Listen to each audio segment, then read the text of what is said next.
आज की बड़ी खबर में सबसे पहले बात बंगाल के मुर्शिदाबाद में बाबरी प्रयोग की। बाबरी मस्जिद बंगाल में इस वक्त सबसे हॉट टॉपिक है। 2026 के चुनाव में बंगाल के मुसलमान किधर जाएंगे, इसका फैसला इस बार मुर्शिदाबाद से ही होने वाला है। आपको इस वक्त की बड़ी खबर बता देते हैं। मुर्शिदाबाद में जुमे की नमाज पर एक बार फिर से भीड़ उमड़ी। हजारों लोगों ने एक साथ जुमे की नमाज पढ़ी।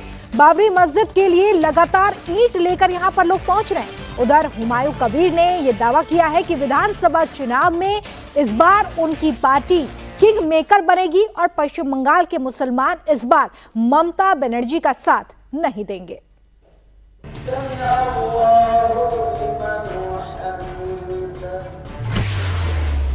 भाईजान 10-10 रुपए में बाबरी बना रहे हैं। नहीं हाँ दान में तो थोड़ा बताइए। वो जिसका दिल चाहता है, जो अल्लाह की घर मस्जिद पे देना होगा, वो खरीद करके दे देगा, दान कर देगा।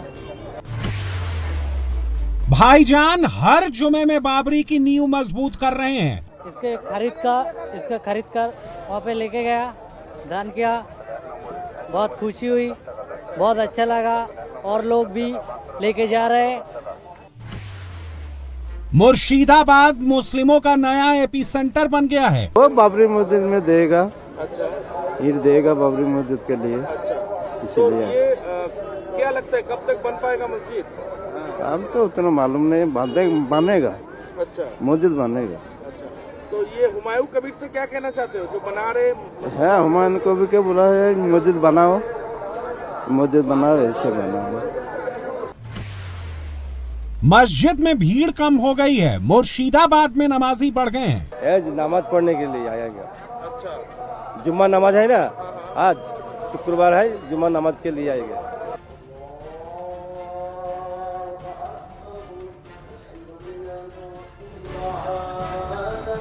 मुर्शिदाबाद में जहां बाबरी मस्जिद बननी है, वहां जगह जगह 3 व्हीलर खड़े हैं। इन गाड़ियों पर ईंट भरी है। इन गाड़ियों से ईंटें बेची जा रही हैं। जो मुस्लिम यहाँ नमाज पढ़ने आ रहा है, वो पहले ईंट खरीदता है, फिर उसे बाबरी मस्जिद के लिए दान कर देता है।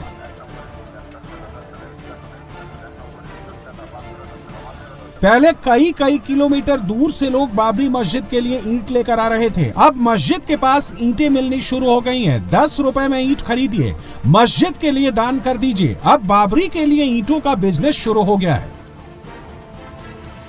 मुर्शिदाबाद के बेलडांगा में 6 दिसंबर जहां पर बाबरी मस्जिद की नींव रखी गई थी, उसी जगह पर लगभग मेले लग चुके हैं और यहाँ पर जैसे कि देखा जा रहा है, ईंट भी बेचा जा रहा है।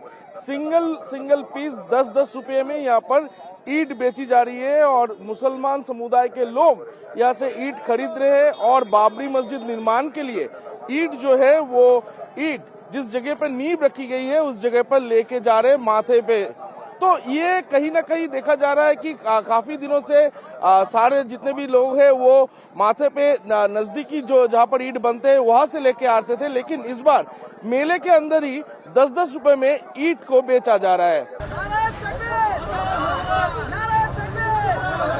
ये बाबरी मस्जिद के लिए नया प्रयोग है। हर जुमे के साथ बाबरी मस्जिद के लिए मिलने वाला दान भी बढ़ता जा रहा है।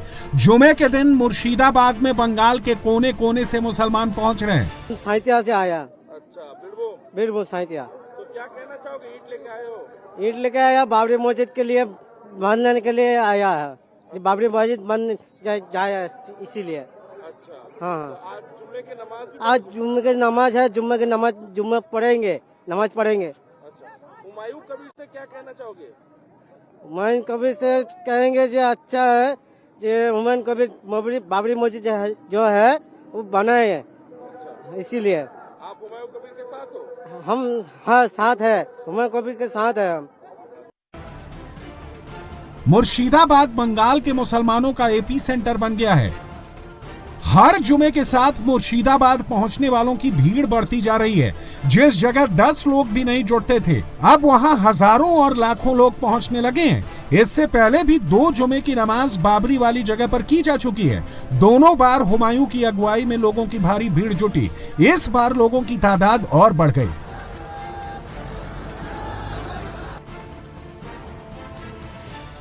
बंगाल में अब नया पैटर्न शुरू हो चुका है। मुर्शिदाबाद में अलग अलग मस्जिदों में भीड़ कम हो रही है। जुमे के नमाज के लिए हर मुसलमान उसी जगह पर पहुंचने की कोशिश कर रहे हैं जहां हुमायूं कबीर ने बाबरी मस्जिद बनाने के लिए नींव रखी है। और यही 2026 चुनाव से पहले कहीं ना कहीं ममता बनर्जी के लिए खतरे के घंटी भी है, क्योंकि मुसलमानों का नया नेता हुमायूं कबीर बन चुके हैं।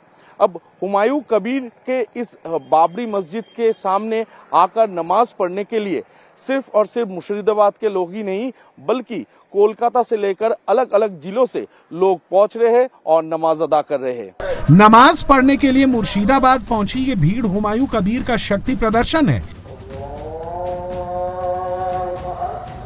ये भीड़ बंगाल की बदली सियासत की तस्वीर है। ये भीड़ ममता बनर्जी के लिए खतरे की घंटी है। बाबरी मस्जिद की एक ईंट नहीं रखी गई है, मैदान पूरा खाली है, लेकिन इस खाली जगह पर नमाज पढ़ी जा रही है। ये हुमायूं कबीर की पार्टी बनने के बाद शुक्रवार की पहली नमाज है जहां वो जमकर अपनी ताकत की नुमाइश कर रहे हैं। जुमे की नमाज के लिए हुमायूं कबीर भी पहुंचे, दावा किया कि बंगाल का मुसलमान उनके साथ है। मैं आज के दिन में मैं ये बोलना चाहता हूँ, मैं तो तैयार हूँ इलेक्शन के लड़ने के लिए। और मेरा साथ तो आईएसएफ का जो चेयरमैन है, उनका जो बड़ा भाई है भाईजान अब्बास सिद्दीकी, उनका साथ अच्छा तरीके से बातचीत चल रहा है। अगले दिन उनको लेके मैं ही सारे बंगाल का जो मौसम अभी है मुसलमान के लिए सब लोग यूज कर रहे हैं। पिछले 34 साल भी किया, आज 14 साल भी ममता बनर्जी इनको यूज कर रहा है। मैं मुसलमान के लिए बंगाल को मुसलमान को अपना हक अदाई करने के लिए सारे प्रोग्राम तैयार हो रहा है। अगले दिन थोड़ा टाइम मुझे मौका दीजिए, अगले दिन क्या होगा, ये मुसलमान लोग का निर्णय क्या होगा, अगले दिन चुनाव में किसका पर चुनाव में वोट डालेगी वो अब सोच जाएगी सारे पार्टी। बाबरी के नाम पर हुमायूं जो माहौल बना रहे हैं वो ममता बनर्जी के लिए खतरे की घंटी है, क्योंकि मुर्शिदाबाद में पूरे बंगाल से मुस्लिम पहुंच रहे हैं और हुमायूं के साथ होने का दावा कर रहे हैं। पिछले 6 दिसंबर को बाबरी मस्जिद की नींव रखी गई थी मुर्शिदाबाद के बेलडंगा में। तब से जैसे कि देखा जा रहा था कि आम मुसलमान समुदाय के लोग बाबरी मस्जिद बनाने के लिए ईंट लेके आ रहे। उनका जो सिलसिला अभी भी जारी है। अभी भी जितने भी लोग आज जुमे की नमाज के लिए यहाँ पर पहुंचे वो अपने साथ ईंट लेकर आए हैं और बाबरी मस्जिद जल्द से जल्द निर्माण हो इसके लिए वो ईंट लेके आए हैं। करोड़ों संख्या में ईंट अभी तक यहाँ पर इकट्ठा हो चुके हैं। हुमायूं कबीर का कहना है कि जल्द से जल्द यहाँ पर बाबरी मस्जिद बनाने की जो काम है वो काम शुरू की जाएगी। बंगाल में मुस्लिम वोटर अभी तक ममता बनर्जी के साथ थे। 2021 के विधानसभा चुनाव में ममता बनर्जी को 75% मुसलमानों ने समर्थन दिया था। बंगाल में मुस्लिमों की सियासी ताकत की बात करें तो यहां मुस्लिम आबादी 30% के करीब है। 40 से 50 सीटें ऐसी हैं जहां मुस्लिम वोटर निर्णायक साबित होते हैं। इसके अलावा 40 सीटों पर भी उनका असर है।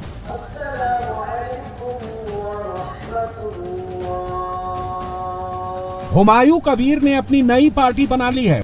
हुमायूं कबीर ने अपनी नई पार्टी का नाम जनता उन्नयन पार्टी रखा है। आज एक बार फिर हुमायूं कबीर ने मुर्शिदाबाद में बाबरी के नाम पर शक्ति प्रदर्शन किया है। इन तस्वीरों को देखकर सबसे ज्यादा परेशानी टीएमसी को ही होगी, क्योंकि जो भीड़ आज हुमायूं कबीर के नारे लगा रही थी वह कभी ममता बनर्जी की ताकत हुआ करती थी। मुर्शिदाबाद में बाबरी के लिए मुसलमान जुटे तो कोलकाता में बांग्लादेश में हिंदुओं पर हो रहे जुल्म को लेकर हिंदू संगठनों ने बांग्लादेश हाई कमीशन के बाहर प्रोटेस्ट किया। कोलकाता में बांग्लादेश हाई कमीशन के बाहर प्रोटेस्ट किया जा रहा है। हिंदू संगठनों का हाई कमीशन के बाहर ये प्रोटेस्ट है क्योंकि बांग्लादेश में जिस तरीके से हिंदुओं पर लगातार अत्याचार हो रहे हैं उसको लेकर अब लगातार आवाज बुलंद की जा रही है। पोस्टर बैनर लेकर इस वक्त लोग हाई कमीशन के बाहर धरने पर बैठे हुए हैं और हिंदुओं पर हो रहे अत्याचार को रोकने की मांग उनकी तरफ से की जा रही है। कोलकाता में हिंदू संगठन का ये प्रोटेस्ट है। इसके अलावा भी देश के अलग अलग हिस्सों में इस वक्त बजरंग दल और वीएचपी की तरफ से भी इस तरह के प्रदर्शन देखने के लिए मिल रहे हैं, जिनकी एक ही मांग है कि बांग्लादेश में हिंदुओं को जिस तरीके से निशाना बनाया जा रहा है, जिस तरीके से उनकी हत्या की जा रही है, वो रुकना चाहिए। अब बात जयपुर की करते हैं, जहां पर दंगाइयों ने रात 2 बजे उपद्रव मचाया, पुलिस कर्मियों पर पथराव किया। उन्होंने सोचा कि पहले की तरह इस बार भी बच जाएंगे, लेकिन सुबह होते ही पत्थरबाजों पर एक्शन शुरू हो गया। एक एक दंगाइयों को घर से घसीटकर बाहर निकाला गया। जो दंगाई रात में पथराव कर रहे थे, वो सुबह हाथ जोड़कर माफी मांगने लगे। जयपुर के चोमू में आधी रात को बवाल क्यों मचा? क्या यहां दंगा होना पहले से तय था? जयपुर बवाल की इनसाइड स्टोरी इस रिपोर्ट में।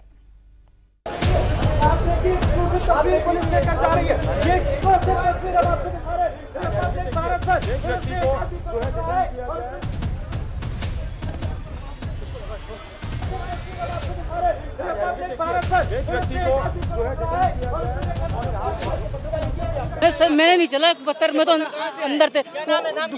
वसीम नाम है मेरा। वो पत्थर क्यों चलाया? दूसरे को बोलेंगे पत्थर चला रहे थे क्या? नहीं पुलिस ने मेरे कमरे में फिर हमारे मेरा नाम तो सलीम है। तो पत्थर क्यों चला रहे थे? अब नहीं चलाए। इकराम नाम है। क्यों पकड़ा पुलिस ने तुमको? अजी प्रोसेस क्या कर रहे थे? नहीं बताओ नहीं मैं तो क्यों पकड़ा? मेरे कुरान पाक की सही पकड़ेगी। अजी नहीं तो मेरे आपको पत्थर किसने चलाया? अजी मैंने किसने चलाया पत्थर? अजी हमने कोई नहीं चलाया, मतलब एक पत्थर भी नहीं चलाया, मतलब मेरे कसम। सर नईम नाम है। क्यों पत्थर चला रहे? हमने नहीं चलाया सर। तो किसने चलाया पत्थर? सर हम लोगों ने चलाया, हमने हमने नहीं चलाया सर। क्यों चलाया? हम हमारे घर पे ही थे सर। हमारा रकीब नाम है सर। क्यों पत्थरबाजी? हम लोग कुछ नहीं किया, मेरी स्टाफ है सर, हम लोग काम करते हैं होटल में। मैं नहीं सर, हम लोग काम कर रहे थे सर। हम लोग नहीं देखा सर, हम लोग सो गए थे सर। हम लोग काम करने वाले सर, हम लोग स्टाफ है सर, हम लोग काम करने वाले हैं सर। इन लोगों ने आधी रात को जयपुर जलाने की साजिश रची थी। दंगाइयों ने पुलिस टीम पर पत्थरबाजी की थी। अब सरेआम जयपुर पुलिस पत्थरबाजों का इलाज कर रही है। घरों से निकाल कर दंगाइयों को पकड़ा जा रहा था। जिन दंगाइयों के हाथ में पत्थर थे, पुलिस की गिरफ्त में आते ही वो हाथ जुड़ गए।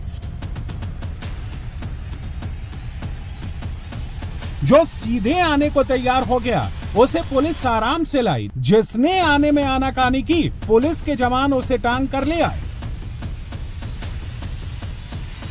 देखिए, पत्थरबाज जो कि पत्थर चला रहे थे, उनको घरों से गिरफ्तार किया जा रहा है।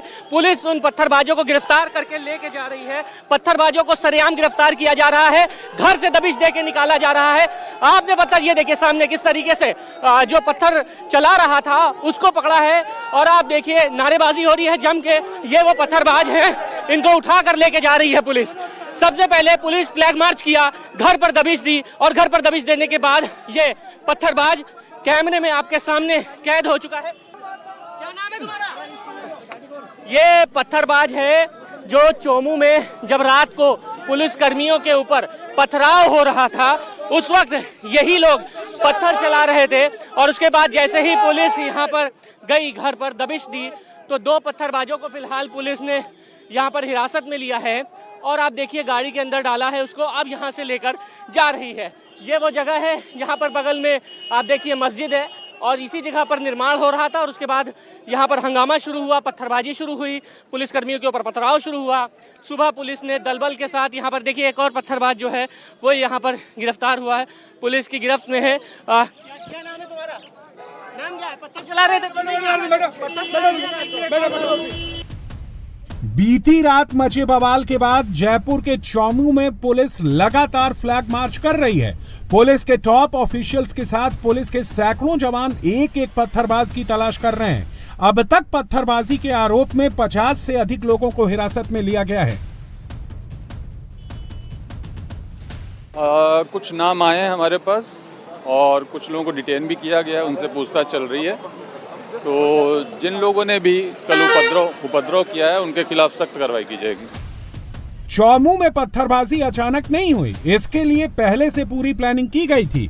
घरों की छत पर ईंट, पत्थर, कांच की बोतलें जमा की गई थी। जब बवाल की जानकारी मिली तो पुलिस की टीम मौके पर पहुंची तो दंगाइयों ने घरों की छतों से पुलिस की टीम पर पत्थर चलाए। दंगाइयों की इस खौफनाक साजिश का खुलासा तब हुआ जब ड्रोन से पूरे इलाके की मॉनिटरिंग की गई।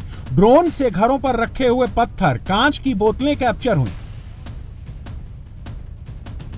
रात को पत्थरबाजी हुई और सुबह जब ड्रोन से विजुअल्स लिए गए तो पता लगा है कि घर की छतों पर पत्थर और बोतलें शराब की जो हैं वो चलाने के लिए यहाँ पर रखी गई थी। और ये देखिए, ये ड्रोन आपको दिख रहा होगा, ये छत पे जो तमाम जो पत्थर और बोतलें जिस तरीके से इकट्ठा की गई थी उनकी तस्वीरें ली जा रही हैं, जो छुपा हुआ है उसकी तस्वीरें ली जा रही हैं। और राहुल प्रकाश जो कि ज्वाइंट पुलिस कमिश्नर हैं, उन्होंने हमसे बातचीत करते हुए खुद कहा कि पहले से एक सुनियोजित साजिश सी लग रही है, क्योंकि जब ड्रोन से पूरे विजुअल्स लेने के, फोटो और तस्वीर लेने की कोशिश की गई तब जो तस्वीरें आई हैं उसमें साफ दिखा है कि घर की छतों पर पत्थर और ये बोतलें रखी हुई थी, यानी पहले से तैयारी थी इस तरीके की पत्थरबाजी करने की। लेकिन हंगामा सिर्फ एक कहीं ना कहीं अफवाह पे शुरू हुआ, लेकिन अफवाह पे भले हंगामा शुरू हुआ हो, लेकिन जिस तरीके की तस्वीरें आई हैं उससे साफ हो गया है कि तैयारी पहले से थी पत्थरबाजी करने की। और जो ड्रोन के विजुअल्स आए हैं उसमें भी साफ हुआ है कि घर की छतों पर पत्थर और बोतलें पहले से रखी गई थी, ताकि अगर पुलिस जब यहाँ पर आएगी तो उस पर हमला किया जा सके। लेकिन पुलिस ने स्ट्रॉन्ग एक्शन लिया है और इस एक्शन में जो पत्थरबाज जो तस्वीरों में कैद हुए हैं उन पत्थरबाजों को घर से पकड़ के हवालात में भेजा जा रहा है। चौमू में ये पूरा बवाल मस्जिद के बाहर से पत्थर हटाने को लेकर हुआ। दरअसल मस्जिद के बाहर लंबे समय से बड़े पत्थरों को आपसी सहमति से हटाने का काम शुरू हुआ था। बताया जा रहा है कि बस स्टैंड इलाके में मस्जिद के पास करीब 45 सालों से सड़क किनारे पत्थर पड़े थे, जिससे आए दिन ट्रैफिक जाम लगता था। इसी समस्या को दूर करने के लिए प्रशासन ने पत्थर हटाने का फैसला किया था। शुरुआत में सब कुछ ठीक था, लेकिन अचानक कुछ लोगों ने विरोध शुरू कर दिया। विरोध देखते ही देखते विवाद में बदल गया। अचानक बड़ी संख्या में भीड़ जमा हो गई। रात करीब 2 बजे उपद्रवियों ने पुलिस को निशाना बनाकर पत्थरबाजी शुरू कर दी। 6 पुलिसकर्मियों को चोटें आई। हालात संभालने के लिए पुलिस को लाठीचार्ज करना पड़ा और आंसू गैस के गोले दागे गए, तब जाकर स्थिति कंट्रोल की जा सकी। चौमू में जिस जगह बवाल हुआ उसकी सबसे बड़ी वजह ये मस्जिद की जगह है। दरअसल ये कलंदरी मस्जिद है और उसके बगल में आप ये जो सारा सामान यहाँ पर रखा हुआ आप देख रहे हैं, यहाँ पर ही ये एक पक्का निर्माण कराने की तैयारी थी। जैसा कि लोगों का कहना है कि इस स्ट्रक्चर को हटाने के लिए बाकायदा सहमति बन गई थी।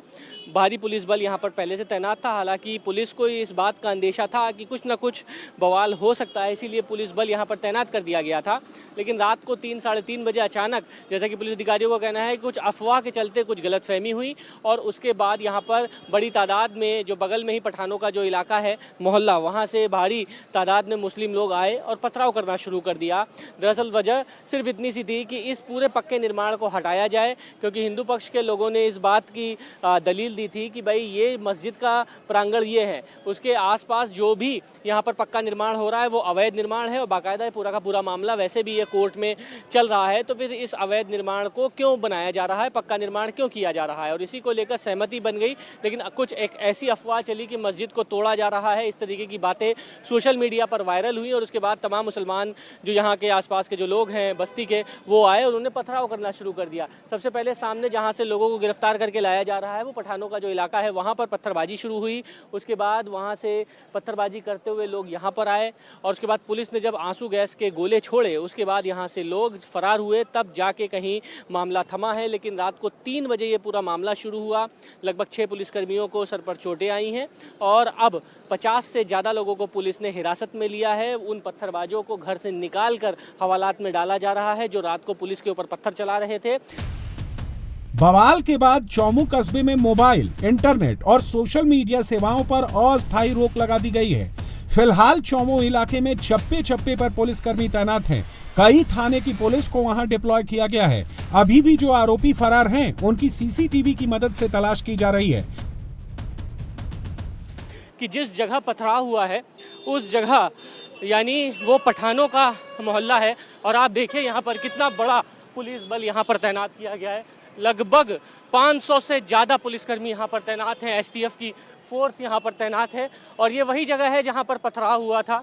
और यहाँ पर आप देखिए एसटीएफ की पूरी टुकड़ी यहाँ पर तैनात की गई है और इस जगह पर ही पूरा सामने यहाँ जो इलाका है ये इसी जगह पर पथराव हुआ, यहीं पर से पथराव शुरू हुआ और पथराव होने के बाद तमाम पुलिसकर्मी घायल हुए हैं और अब इस वक्त हजारों की तादाद में पुलिस बल यहाँ पर तैनात किया गया है। और ये जो पूरा इलाका आप देख रहे हैं ये पठानों का इलाका है। यहाँ से पथराव शुरू हुआ।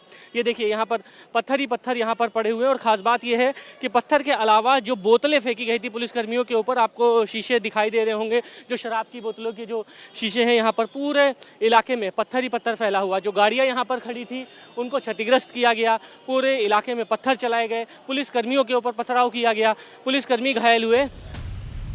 जयपुर में पत्थर चलाने वाले एक एक पत्थरबाज की पहचान कर ली गई है, जिन दंगाइयों ने पुलिस के ऊपर पत्थर चलाए, जयपुर का माहौल बिगाड़ने की कोशिश की। जयपुर पुलिस ने उनका इलाज करना शुरू कर दिया है।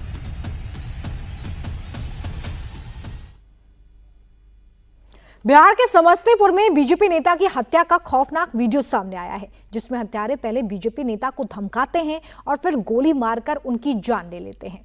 लेकिन समस्तीपुर में सरेआम इस हत्याकांड को आखिर अंजाम क्यों दिया गया?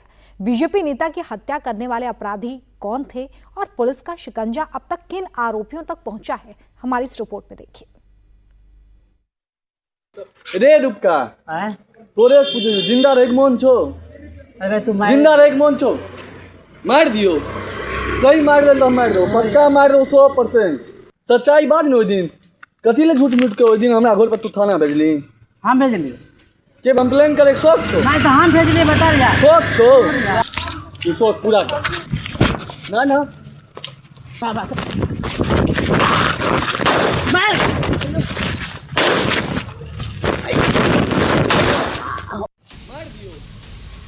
दिल दहला देने वाले हत्याकांड का ये वीडियो बिहार का है, जहां सरेआम एक बीजेपी नेता की हत्या कर दी गई।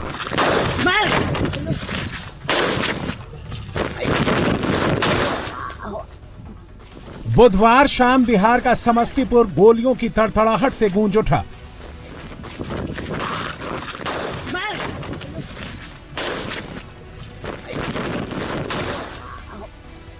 जिस बीजेपी नेता की हत्या हुई उनका नाम रूपक सैनी था और वो समस्तीपुर में बीजेपी के बूथ अध्यक्ष थे।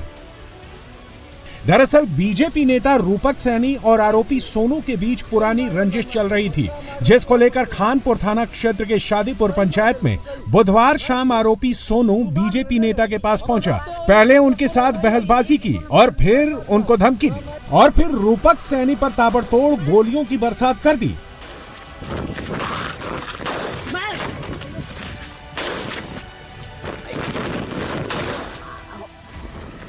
गोलीबारी में बीजेपी नेता रूपक सैनी गंभीर रूप से घायल हो गए, जिसके बाद मौके पर मौजूद लोगों ने फौरन उन्हें इलाज के लिए अस्पताल में भर्ती कराया। लेकिन बीजेपी नेता को कई गोलियां लगी थीं और काफी खून बहने के चलते उनकी जान नहीं बचाई जा सकी। बीजेपी नेता की सरेआम हत्या के चलते लोगों में भारी आक्रोश भर गया। इस घटना से गुस्साए ग्रामीणों ने आरोपी सोनू के घर पर चढ़ाई कर दी और आरोपी के घर को आग के हवाले कर दिया।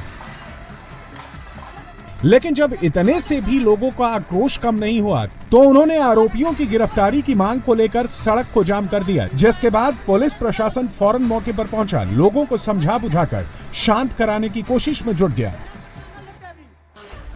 रूपक सैनी के परिजनों ने तो सीधे सीधे पुलिस प्रशासन पर सवाल खड़े किए और यहां तक आरोप लगाया कि वो पुलिस को कई बार इस तरह की घटना को लेकर सूचना दे चुके थे, लेकिन इसके बावजूद पुलिस प्रशासन ने कोई ठोस कदम नहीं उठाया। मेरा छोटा भाई रूपक कुमार सहनी था, जिसके साथ करीब 8 महीना से बराबर घटना होते रहा था। हमने प्रशासन को समय समय पर सूचना देते रहा। स्थानीय प्रशासन, थाना प्रभारी हो, इंस्पेक्टर हो, डीएसपी हो, एसपी हो, डीआईजी हो, आप मेरे फोन से अभी भी कॉल करिएगा तो एसपी साहब नाम से बोलेंगे क्या कोई घटना हो गया। आज वही घटना होने पर उनको कॉल किए तो कॉल रिसीव नहीं किए। दूसरे आदमी के फ़ोन से बात हुआ एसपी साहब से, तो हमको कहे तो ठीक है हम प्रशासन को भिजवाते हैं। यही प्रशासन जो थाना अध्यक्ष है, इसको हम फ़ोन करते रहे, जो हमको कहा है विजेंदर जी हमारे सामने है, अभी विजेंदर जी को कहा था जब हम गोली मार देंगे, तो हम लोग लगा कि ऐसे कह रहा है गोली मार देंगे। थाना प्रभारी को कहा लेकिन थाना प्रभारी कहा ऐसा कुछ नहीं, मैनेज कर लीजिए आप। ग्रामीणों ने भी बीजेपी नेता की हत्या के लिए पुलिस को जिम्मेदार ठहराया और कहा कि प्रशासन की लापरवाही की वजह से अपराधियों के हौसले बुलंद हो गए हैं। अब लोग जल्द से जल्द सभी आरोपियों को पकड़कर उन्हें फांसी की सजा देने की मांग कर रहे हैं। हम लोग मांग कर रहे हैं उसको दोषी को पकड़ा जाए और कुर्सी जब्त किया जाए, उसके घर को ईंट छोड़ाया जाए और उसको पकड़ करके फांसी की सजा दिया जाए, अन्यथा हम लोग कुछ भी कर सकते हैं। क्या घटना हुई थी? घटना हुई थी करीब 5 बजे कल शाम में, 6 बजे शाम में गोली मार करके हत्या कर दी गई। वहीं पुलिस ने रूपक सैनी हत्याकांड के मुख्य आरोपी सोनू समेत 2 लोगों को गिरफ्तार कर लिया है। साथ ही बाकी आरोपियों की गिरफ्तारी के लिए पुलिस टीम लगातार छापेमारी कर रही है। अभी खानपुर थाना अंतर्गत ये शादीपुर गांव है। यहाँ एक रूपक सैनी जी थे, उनकी गोली मारकर हत्या करने की ये बात सामने आई थी। जो आरोपी हैं उनमें से 2 लोगों की गिरफ्तारी अभी सुनिश्चित की जा चुकी है और जो शेष लोग हैं उनके विरुद्ध भी हमारी 3 अलग अलग टीमें छापामारी कर रही हैं। जो 2 लोग गिरफ्तार हुए हैं उनसे इस घटना के बारे में पूछताछ की जा रही है और बाकी रिकवरी वगैरह की कोशिश की जा रही है। जी, ये बात आई है। हम लोग अभी इमीडिएटली जो थाना अध्यक्ष हैं उनके बारे में यहाँ से लोगों से बात हुई है और उनका सस्पेंशन का ऑर्डर हम लोग इशू कर रहे हैं। बाकी और किन किन लोगों की संलिप्तता यहाँ पर रही है इस घटनाक्रम में, अभी जो हम लोगों का मुख्य फोकस है वो ये है कि जो आरोपी हैं वो क्षेत्र छोड़कर भागने ना पाएं, उनकी गिरफ्तारी तत्काल सुनिश्चित की जाए, वेपन वगैरह की रिकवरी की जाए।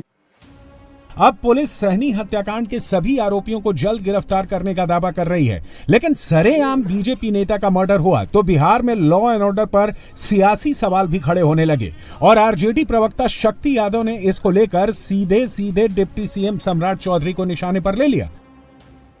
बिहार के उप मुख्यमंत्री हैं, पुलिस महकमा उनके हाथ में है, प्रतिदिन लंबा चौड़ा बयान देते हैं कि अपराधियों को हम बिहार से भगा देंगे, अपराधी अपना ठिकाना ढूंढ ले। चुपके जो अपराधी घूम रहे हैं सब संज्ञान में है। और कल ही इस बयान के बाद समस्तीपुर में भारतीय जनता पार्टी के नेता को गोली मार दी।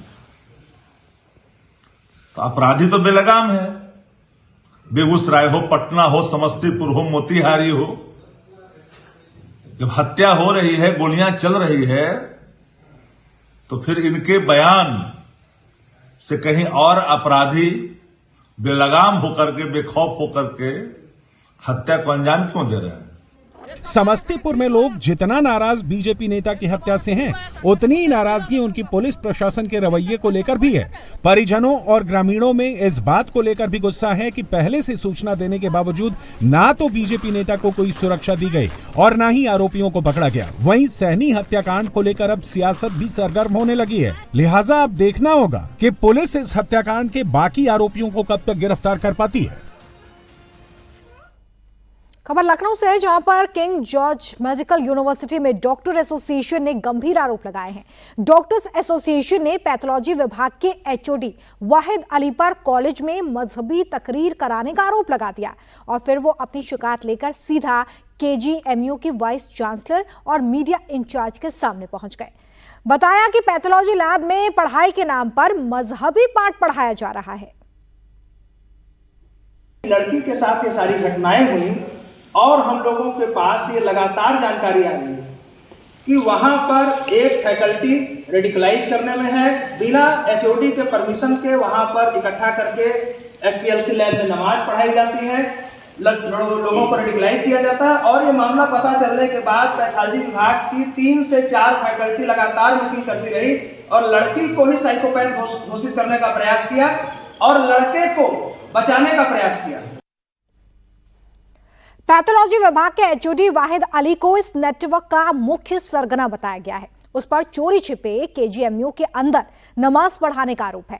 डॉक्टर एसोसिएशन ने कट्टरपंथी विचारधारा पर चलने का पाठ पढ़ाने वाले प्रोफेसर के खिलाफ कड़े से कड़े एक्शन और जल्द से जल्द उसके सस्पेंशन की मांग की है, जिसके बाद केजीएमयू प्रशासन ने डॉक्टर को आरोपी के खिलाफ कार्रवाई का आश्वासन दिया। कोई ना कोई तो है ना जो रेडिकलाइज कर रहा है, इसमें पता चलता है। तो वो रेडिकलाइज कर रहे हैं, वो लोग जो लैब में चुपके तकरीर करा रहे हैं, चुपके नमाज पढ़ा रहे हैं, बिना एचओडी बंद नहीं, आपने नोटिस दिया और एक्शन ले लिए, उसको सस्पेंड होना चाहिए। आज बंद कराएंगे, कल सर 2 महीने बाद उसमें एक्शन होगा और इसके अलावा और की बात है? जो वाहिद अली में इसका सरगना है, जो उनका संरक्षण करता है, उसके ऊपर कार्रवाई होनी चाहिए। और देखिए, केजीएमयू में अभी कुछ दिन पहले धर्म परिवर्तन और लव जिहाद का आरोप लगा था। अब लैब में धार्मिक तकरीर के आरोप लग रहे हैं। डॉक्टर एसोसिएशन ने तो ये तक आरोप लगा दिया है कि विभाग को इस धर्म परिवर्तन वाली साजिश के बारे में पहले से ही पता था, लेकिन इसके बावजूद पीड़िता को ही साइकोपैथ साबित करने और धर्म परिवर्तन मामले के आरोपी डॉक्टर रमीज मलिक को बचाने की कोशिश तक की गई है। मेन मुद्दा यह है कि लड़की ने सुसाइड कर लिया, लड़की डिस्चार्ज हो गई, विभाग को पता था, उसके बाद भी विभाग के अंदर ये मामला रखा गया, लड़की को साइकोपैथ घोषित करने का प्रयास किया गया। वो जो लड़का है जो पहले से ही शादीशुदा है और ये सारा कांड कर रहा है, उसको बचाने का प्रयास किया गया। उन विभाग की भी कार्रवाई, हम लोग की पहली और मेन डिमांड है कि पैथोलॉजी विभाग में कौन लोग थे जो छिपा कर रखा, और वो व्यक्ति जो कि नमाज पढ़ा रहा, रेडिकलाइज कर रहा है। अभी अल फलाह यूनिवर्सिटी में, इंटीग्रल यूनिवर्सिटी में डॉक्टर पकड़े गए, कानपुर मेडिकल कॉलेज में। हमें कोई भी मामला बहुत छोटा लगता है, लेकिन जब उसका जड़ खोदते हैं तो पता चलता है। केजीएमयू में लव जिहाद की साजिश का खुलासा हुआ तो शिकायत अब केजीएमयू की वाइस चांसलर तक पहुंच गई है। तो आरोपी डॉक्टर के खिलाफ प्रशासन ने फौरन एक्शन लिया है और आरोपी डॉक्टर रमीज मलिक को सस्पेंड करके कॉलेज परिसर में उसकी एंट्री भी बंद कर दी गई है। आप लोग डॉक्टर हैं, आप लोग जानते हैं, लेकिन फिर भी आप लोगों का मन और इसको देखते हुए पहले हम लोग बताना चाहते हैं कि हम लोग कार्रवाई ऑलरेडी कर चुके हैं। हो सकता है दिन में आपको न पता हो, उस छात्र को सस्पेंड कर दिया गया दोपहर में ही, उसकी एंट्री इस कॉलेज के अंदर बैन कर दी गई है। जितनी सुसंगत बड़ी धाराएं होती हैं, हम लोगों की संस्कृति में मुकदमा दर्ज हो चुका है, पुलिस ने उसके यहाँ दबिशें डालना शुरू कर दी है, ठीक, और विशाखा कमेटी की जांच आगे हो रही है। कल लखनऊ में प्रधानमंत्री नरेंद्र मोदी का कार्यक्रम था। प्रोग्राम खत्म करने के बाद लखनऊ से हैरान करने वाली तस्वीरें सामने आई हैं। लखनऊ में प्रेरणा स्थल के पास ग्रीन कॉरिडोर बनाया गया था। रास्तों को फूल और तरह तरह के गमलों से सजाया गया था, लेकिन जैसे ही कार्यक्रम खत्म हुआ वहां पर गमला चोरी करने की लूट मच गई। कोई पैदल तो कोई अपनी स्कूटर और बाइक पर गमले चुराकर ले जाता दिखा। देखिए, लूट मची हुई है, लूट। बहुत बढ़िया भाई, बहुत बढ़िया। गाड़ी का नंबर लो। 8926। इस लड़के ने 3-3 गमले पकड़ रखे हैं, तो ये शख्स अपने स्कूटर में गमले भर रहा है। इस महिला को देखिए, इसने भी 2-2 फ्लावर पॉट्स पकड़ रखे हैं। अब इस मोहतरमा को देखिए, चेहरा ढक रखा है ताकि कोई पहचाने ना। इन्होंने भी अपनी स्कूटी में गमलों को भर लिया। गमले चुराने के लिए स्कूटर और बाइक की लाइन लगी हुई है। कोई 2, कोई 4, कोई 5, जो जितने गमले उठा सकता है लेकर निकल रहा है। गमलों की चोरी का सिलसिला जो दिन में शुरू हुआ वो रात तक चलता रहा। रात में भी कई लोग गमला चुराते हुए नजर आए। चोरी कर रही गमले, मोदी जी गए गमला चुराना शुरू कर दिया। लाल जैकेट पहने इस लड़की को देखिए, पूरी गोद में गमले भर रखे हैं। इसकी दोस्त भी 2-2 गमले लेकर रफू चक्कर हो गए। लूट मची हुई है, लूट। बहुत बढ़िया भाई, बहुत बढ़िया। टोकने के बाद भी इन भाई साहब पर असर नहीं हुआ। स्कूटर रोककर गमले चुराने में व्यस्त हैं। गमलों को चुराने की ये तस्वीर है लखनऊ की। गमले चुराने के लिए लोग टूट पड़े। लोगों के हाथ में जो गमला पड़ा उसे उठाकर ले गए। दरअसल कल लखनऊ में प्रधानमंत्री मोदी ने राष्ट्रीय प्रेरणा स्थल का उद्घाटन किया था। लखनऊ विकास प्राधिकरण और नगर निगम ने राष्ट्रीय प्रेरणा स्थल मार्ग, ग्रीन कॉरिडोर और वसंत कुंज रोड पर छोटे छोटे सुंदर सुंदर फूलों के गमले और हैंगिंग वॉल लगाए थे ताकि शहर हरा भरा और सुंदर दिखाई दे। इसके लिए हजारों फूलों और गमलों की व्यवस्था की गई थी। जैसे ही प्रधानमंत्री मोदी का कार्यक्रम खत्म हुआ, यहाँ का नजारा बदल गया। घर लौटते वक्त लोग फूलों के गमलों की चोरी करते हुए नजर आए। कुछ लोग पैदल तो कुछ लोग अपनी दोपहिया गाड़ी में गमलों को रखकर चलते बने। कुछ लोगों ने गमले चुराने का वीडियो बनाकर वायरल कर दिया। वीडियो बनाने वाले लोगों ने गमले चुराने को लेकर टोका भी, पर चुराने वाले को कोई फर्क नहीं पड़ा। लखनऊ नगर निगम ने गमलों की चोरी को गंभीरता से लिया है और जल्द ही पुलिस से शिकायत करने वाली है। बृहस्पतिवार को प्रधानमंत्री नरेंद्र मोदी लखनऊ पहुंचे, प्रेरणा स्थल का उद्घाटन किया इस दौरान लखनऊ विकास प्राधिकरण और लखनऊ नगर निगम ने प्रेरणा स्थल और आसपास के इलाकों को, लखनऊ के ज़्यादातर इलाकों को फूलों से सजा दिया था। लेकिन ये फूल जब वीडियो सामने आता है तो लखनऊ की जो तहजीब है, जो अदब का शहर है, उसके ऊपर दाग लगा देते हैं। क्योंकि जो लोग होते हैं वो अपनी 2 व्हीलर गाड़ियों को, 4 व्हीलर गाड़ियों को सड़क किनारे रोकते हैं। छोटे खूबसूरत फूल लगाए गए थे शहर की खूबसूरती को बढ़ाने के लिए, अच्छा दिखाने के लिए। प्रधानमंत्री नरेंद्र मोदी के स्वागत में उन सारे फूलों को लोगों ने उठाने की कोशिश की। कई दिनों की मेहनत से सजाए गए शहर को लोगों ने चंद घंटों में ही उजाड़ कर रख दिया। इस घटना के बाद नगर निगम ने रास्तों पर लगाए सभी छोटे छोटे और फूलों के गमलों को हटा लिया है ताकि फिर से गमलों की चोरी ना हो।